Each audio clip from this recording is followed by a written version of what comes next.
gəlir deyə. Özdə nədir attıla gəlir. Yəni ona. Gəz görək də, gəz görək də. Ay! İki dənə idi. İki dənə idi. İki dənə idi, biri düşdü. Bax. Aa, kifo. Eşşəkdir.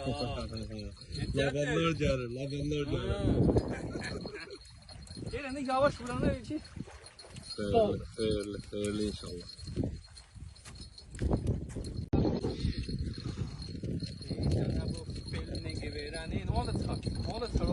Hansı? Bu. Oy, maşallah. Geldi kardeş. İşte. Kendine bakayım ama. Bu da vurur he. Ne geldi? Allah, süper. Xeyirli olsun. Bu başka da, bu senin başka da. Hacı, vallahi yığ dostdaşına götür gəlginəm. Qurana qalə axşamla bir dənə bundan cızbız əlim. Vallahi, nə var evdə? Onsuz da biz. Oliqarx adam ye, gecə də bizim üçün gündüz kimidir vallahi. Biz özümüz öz ağamız ye. Yəni ola bilər biz mən indi biraz kasıb. Ay, pardon, bəs dedi ha.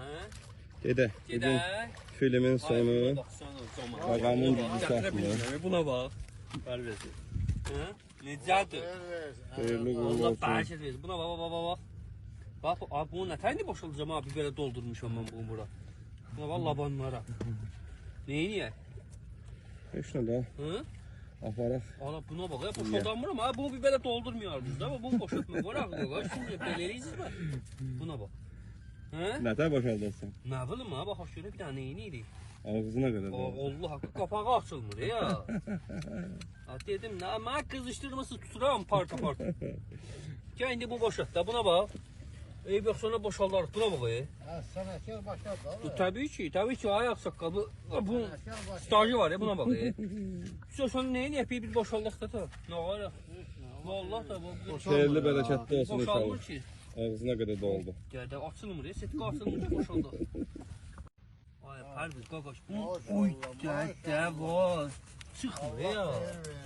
Çıxmır Pərviz. Nə qaracıq? Buna bax ya. Abi belə balığı nə qaracıq abi? Bərəkətli olsun inşallah. Setkanı da qırmışam. Yenə də çıxmır. Buna bax. Buna bax. Vay dədə. Vay dədə. Gördün? Xeyirli olsun. Buna bax. Buna bax. Dənizi qurutmuşuq. Buna bax. Labanlara bax. Buna bax. Sağ ol. Sağ ol. Allah İyi xeyir qalın. versin. Yaşa. Eşek. Bugün ayın 19'u. Pərviz. Qardaş bu nə buna bax. Görürsən? Maşallah. Buna bax sən Allah buna bax bir dənə. Maşallah. Başqa günlərinin səs salmasınlar, görürsən? Düzdür bu balığın qarşısında buna bax. Bu şərəfsiz də görürsən, bu da bunu. Dişləyib ayağımı. Yaxına gətir buna bax. Gözə dişləyib. Dişləyən yerdə tutdum təpəsindən. Getdim ki bir dənə bu mangalı görürsən. Bu mangalı. Bu mangala bunu bir dənə qəşəng. Qaybindən qəşəng kabab gedəcək. Ləbləb qoyacaq. Amma bu belə balığa dəyər. Nə gedir? Dəyər. Dəyəm qızarıb amma dəyər. Çəkdin də bunu? İndi bilmirəm istəyəcək.